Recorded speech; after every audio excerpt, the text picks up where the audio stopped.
Good morning, Cynthia. Hi, Cynthia. Good morning. How are you doing this morning? Doing great. How are you? Doing well here. Michigan Mama News. Appreciate your time. I know we're talking about, excuse me, we're talking about arthritis this morning. And so, doctor, I guess we'll start with you, but, what is axSpA and what are the signs and symptoms? Well, axSpA is a chronic inflammatory arthritis of the spine. So this involves symptoms such as pain at night, stiffness, difficulty doing activities of daily living, such as bathing, walking. This is a chronic form of arthritis. So even though the symptoms may come and go, it really never goes away. And it's underdiagnosed. We know that there are at least 1.7 million people in the US living with this disease, but there may be many more. So we are here on behalf of Novartis to help raise awareness of this disease. So who gets axSpA? Is it more prevalent in men or women? Family history, does that have an impact? Yes, both men and women get axSpA. There are two forms of it. NR axSpA is the form that doesn't show up with X-ray damage, and AS is the form that does show up on X-rays, although the signs and symptoms are the same in both. Men are more likely to get AS, although women can get that as well, and women are more likely to get the non-radiographic form, NR axSpA. Family history does play into it. That's something I always ask about when my patients come in. You are more likely to have it if you have a family history of disease. So if you think that you do have these symptoms, including pain at night, getting better with activity, morning stiffness, you can take a simple 3-minute quiz at monsterpainintheas.com, which will help to determine if it is inflammatory back pain and even get you connected with a rheumatologist. Interesting. So, Jill, I guess tell us your story. When were you diagnosed and what form of axSpA and what symptoms did you experience? So I am non-radiographic axSpA.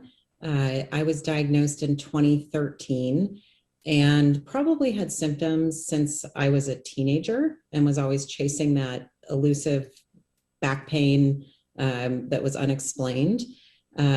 Then in 2011, I had an accident on ice and injured my back and neck, and it just never seemed to get better and got progressively worse with back pain, neck pain, and then moved into other joints like knees and elbows. Got pretty severe. The stiffness got bad. And then I saw an orthopedist, a couple of naturopaths, did a lot of physical therapy, and it just wasn't getting better. Originally, my diagnosis was fibromyalgia, and I was very unsettled by that. So I kept going and was eventually referred to a rheumatologist, and that really was a game changer for me. Pretty quickly, she did a workup, physical exam, blood work, and I think within weeks I had a diagnosis. Leading up to it was pretty exhausting for those couple of years, and I felt great to finally understand where things were coming from in terms of the back pain. Wow, so it really impacts your daily life. It does. It took a huge physical and emotional toll on me over those years, I'd say. Prior to that, I was a pretty busy mom, raising 2 kids, trying to keep a career and, work 50-hour weeks, keep a heavy travel schedule. And as the back pain got more severe, I got to a point where I could not pick up my kids, which was extremely upsetting. And, couldn't open jars, bend over. Sometimes getting dressed was difficult. I was really frustrated, and the diagnosis really validated where I was at in terms of the back pain, that it was something real. Today, for me, the balance really comes from approaching my body as a system, that it all has to work properly. So there's been a lot of getting in the gym and yoga and meditation and the right foods and figuring out what works for me. axSpA is not a one-size-fits-all disease. So I had to go down the journey for myself. And today I'm engaging back in work and running and scuba diving and all these things, and really feel better than I did 20 years ago. Great. So, doctor, as someone who is living with a form of axSpA like Jill, and is treating people with diseases, can you share your experience and advice for people who are living with this unexplained back pain? Sure, absolutely. I developed symptoms of inflammatory back pain when I was in my 20s, and I began to have back pain and trouble turning over in bed at night.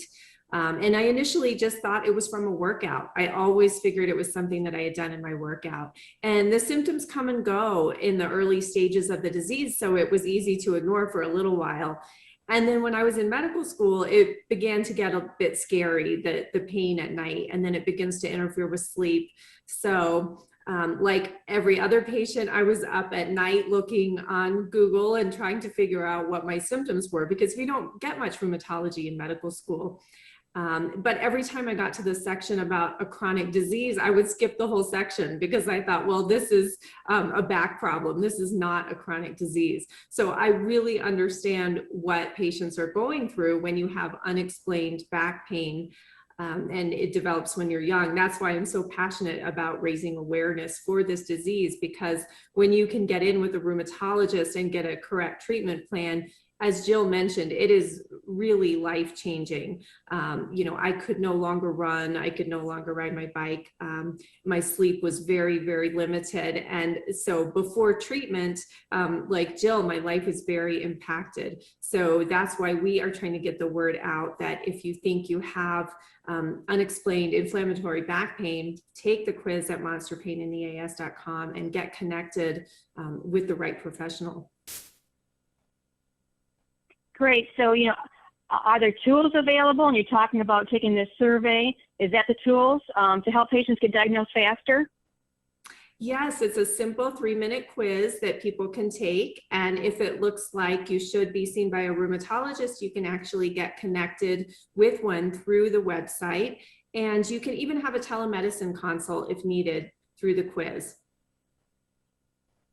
Great. So, well, Jill, what advice do you have for others living with unexplained back pain? Oh, I'd say really become your own warrior. Start to empower yourself and look for solutions. I learned that recognizing that today is going to soon be gone, and how you choose to engage with it has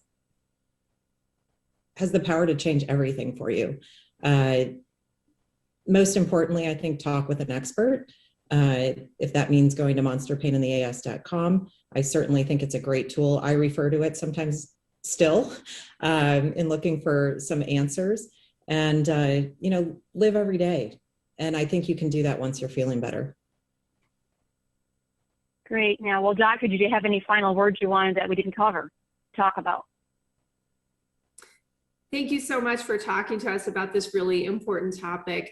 Both Jill and I have experienced what it's like to be untreated patients and to not have answers. And it can be scary, and it can really impact your life. And we're just here to let people know that there are good options available for managing this. So if you think you have this disease, absolutely, look into information for this. And it's an invisible disease, but you're not alone. There are a lot of us out here. Great. Well, thank you, both of you, for your time this morning. Thank you for having us. Thank you, Cynthia.